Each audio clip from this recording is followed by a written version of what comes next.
Señoras y señores, en este momento hace su ingreso a este recinto del Centro de Convenciones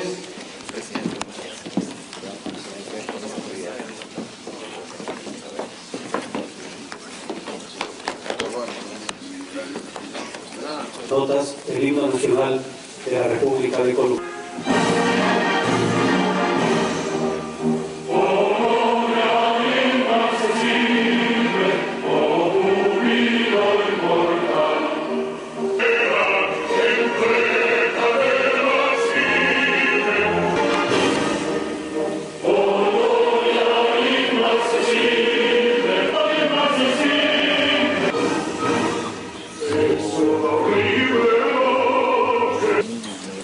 Cuando un candidato presenta su programa político al país, como lo hice yo hace poco más de 4 años, plantea una plataforma económica, social, de paz y de seguridad.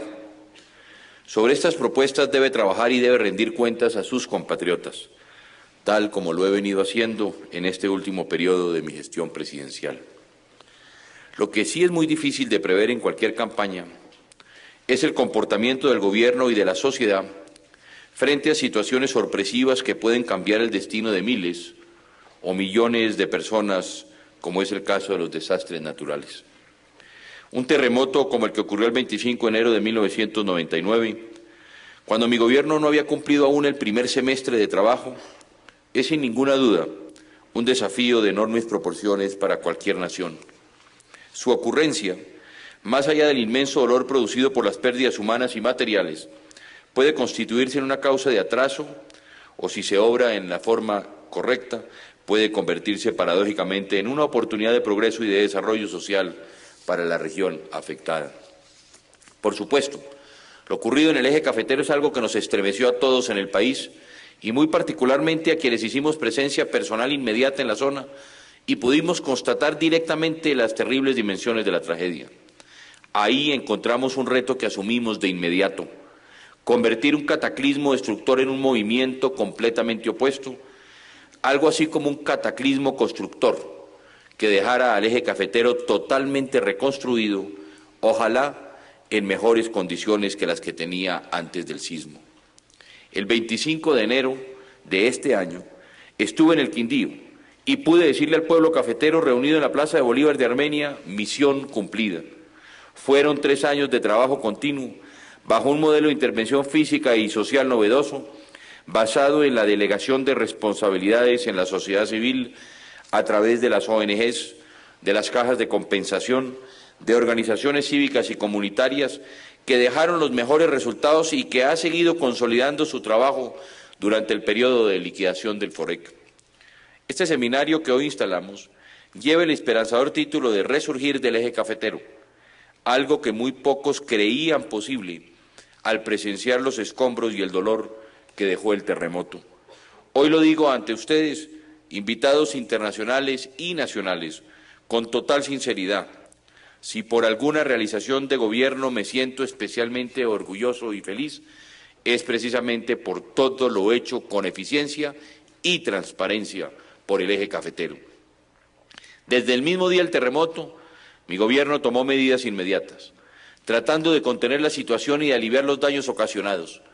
La decisión más importante en este sentido fue la de crear el Fondo para la Reconstrucción y Desarrollo Social de la región del eje cafetero, el FOREC, el cual inició sus labores en el mes de marzo de 1999 y rápidamente comenzó a mostrar resultados positivos. A través del FOREC desarrollamos un modelo de reconstrucción en el eje cafetero que ha sido merecedor de reconocimientos internacionales por parte de las Naciones Unidas, del Banco Mundial, del Banco Interamericano de Desarrollo, entidades cuya experiencia y cooperación resultaron fundamentales en este proceso, tal como acaban de destacarlo el doctor Olivier Lafourcade del Banco Mundial y el doctor Fernando Cosío del Banco Interamericano de Desarrollo. Incluso el FOREC se hizo acreedor al premio Sasakawa por parte de la Organización de las Naciones Unidas en reconocimiento de los elementos de prevención que fueron incluidos en el programa de reconstrucción. La fórmula utilizada fue la de una gestión impecable, basada en una visión de largo plazo, la participación y veeduría de las comunidades, la transparencia y la eficiencia en el manejo de los recursos y la celeridad para resolver los problemas más inmediatos. Durante todo el proceso tuvimos visitantes internacionales, expertos en todos los campos que comprobaron que los generosos recursos y créditos que nos brindaron múltiples países y organismos internacionales se invirtieron adecuadamente en el adelanto de las obras requeridas.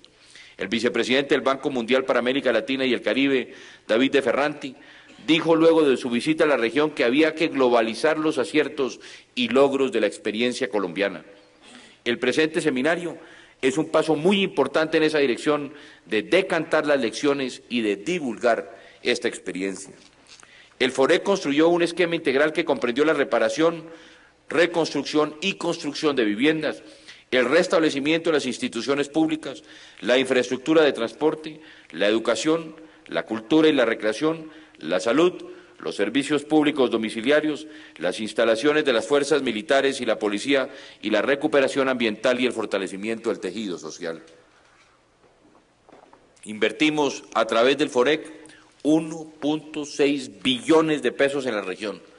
Han sido 1.6 billones o millones de pesos que llegaron completos, sin que se perdiera un solo centavo, a la gente del eje cafetero, en una demostración irrefutable de que en Colombia sí se pueden manejar grandes recursos con total eficiencia y total transparencia.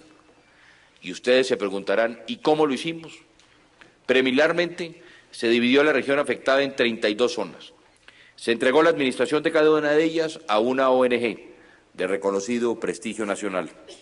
De esta forma, durante los primeros meses del 99, cada una de esas llamadas gerencias zonales estableció el Plan de Acción Zonal Paz, es decir, el conjunto de proyectos sociales y de infraestructura para la reconstrucción de la zona.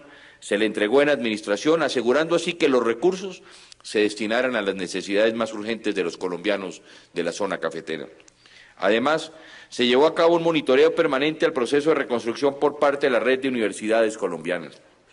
La primera tarea, por supuesto, fue la de trabajar por la vivienda de los que quedaron en la calle.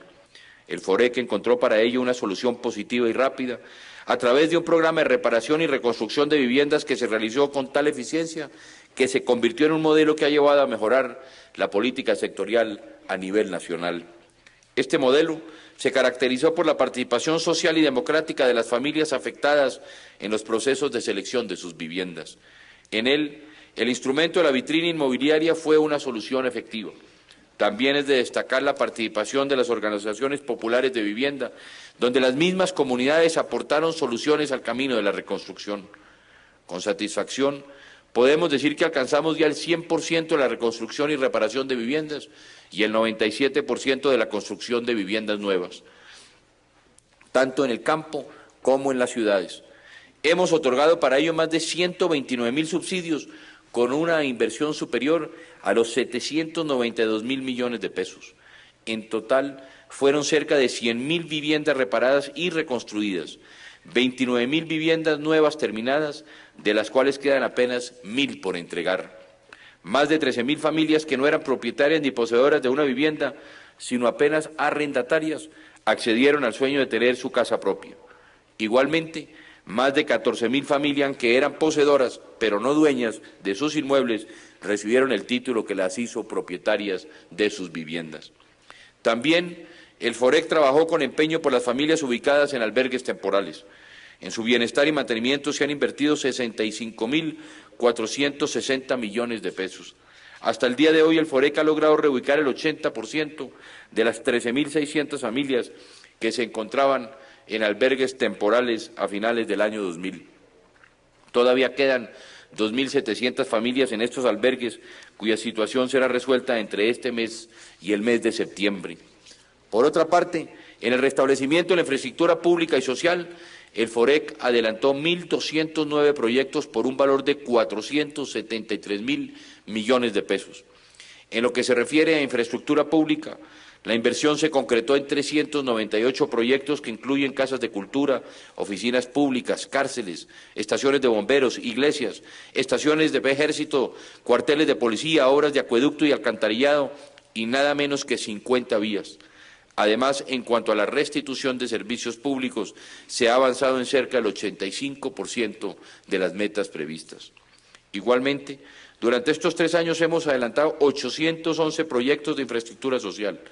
Estos comprenden, entre otros, hogares infantiles, ancianatos, proyectos de recreación, cultura y deporte, proyectos de salud y 695, óigase bien, 695 proyectos de educación. Como puede verse, la educación en la región ha sido una verdadera prioridad del FOREC. En este campo se han adelantado el 94% de los proyectos propuestos, beneficiando a una población de 287.000 estudiantes. La oficina de la primera dama, a través del Plan Padrino, canalizó también recursos por más de 6.000 millones de pesos para la construcción, reconstrucción y dotación de 21 centros escolares. En el trascendental campo de la salud, por otra parte, adelantamos 52 proyectos que incluyen hospitales, centros y puestos de salud. Aquí hay un ejemplo patente de cómo hacer de una crisis una oportunidad. En efecto, actualmente, gracias al esfuerzo de la reconstrucción, el Quindío es el departamento del país con mayor cobertura de salud para las gentes de más bajos recursos. El FOREC además invirtió en la organización de las comunidades, su capacitación para procesos productivos, una suma de 33.400 millones de pesos. Asimismo, se recuperaron más de 125 hectáreas de zonas de protección ambiental en los 28 municipios del eje cafetero, equivalentes al 10% del área de Armenia. En materia ambiental, hemos conseguido hasta ahora el 95% de las metas propuestas, con una inversión de 42.000 millones de pesos. Un logro importante fue que se aprovechó la destrucción de la mayor parte de las instalaciones para el procesamiento del café, que empleaban tecnologías contaminantes y de su baja productividad, para reemplazarlas por instalaciones basadas en tecnologías limpias y de menores costos de operación. Por primera vez en la historia del país, se decretó la emergencia ecológica, estrenando el artículo 215 de nuestra Constitución, con base en el cual se formuló el Plan de Acción Ambiental para la reconstrucción del eje cafetero.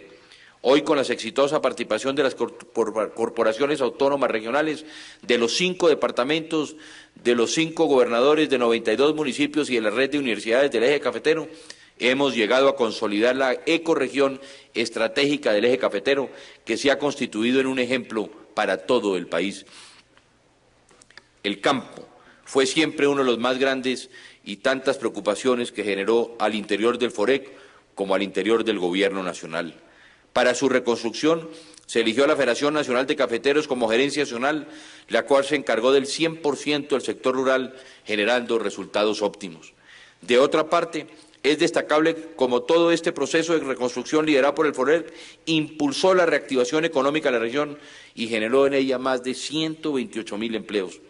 Finalmente, encomendamos a la fiduciaria y a la previsora el cierre definitivo de las actividades del FOREC y de asumir los compromisos que aún quedan de esta entidad con la región, con costos y tiempos limitados.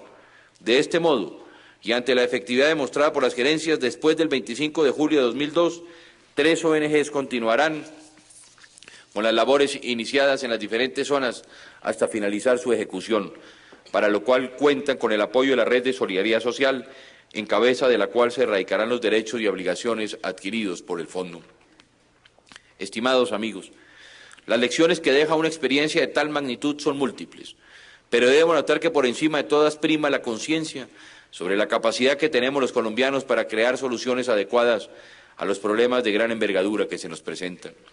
Aprendimos también a construir un modelo que no fuera ejecutado únicamente por el Gobierno, sino de la mano con las mismas comunidades y con las organizaciones sociales y no gubernamentales que le dieron mayor transparencia y eficacia. Lo que creamos acá fue un modelo exitoso de cogestión que puede replicarse en otras regiones y otros proyectos de inversión social en el país y en el mundo. Aprendimos a desarrollar novedosos procesos de vivienda, como la vitrina inmobiliaria o las urbanizaciones que se han realizado con las organizaciones populares de vivienda. Además, se crearon nuevas organizaciones sociales y se fortalecieron las organizaciones comunitarias. Generamos confianza y también, por qué no decirlo, admiración en la comunidad internacional. Incluso convertimos la dura experiencia en una lección para futuros eventos catastróficos y con ella construimos los protocolos para la actuación frente a los desastres que hoy nos ponen a la vanguardia mundial en este tema. Por supuesto, quedó también la satisfacción de haber encomendado el liderazgo de la reconstrucción en manos expertas y en manos ejecutivas, como fueron la de Luis Carlos Villegas, la de Diego Arango, Manuel Santiago Mejía, María Mercedes Botero y Everardo Murillo, entre muchos otros, que trabajaron hombro a hombro por este propósito y a quienes hoy el país les debe el mayor agradecimiento. Queridos amigos, hago mías las palabras que leí en un reportaje de una prestigiosa revista del país. Abro comillas. La verdad es que el Eje Cafetero ha mostrado con su ejemplar proceso de reconstrucción lo que es posible hacer cuando una sociedad toma en sus manos su propio destino. Cierro comillas. Así es, en solo 3 años y 5 meses hemos construido lo que parecía imposible. Hoy, en este seminario que recoge estas valiosas experiencias, lo notificamos unidos y emocionados a Colombia y al mundo. El Eje Cafetero ha vuelto a vivir. Muchas gracias.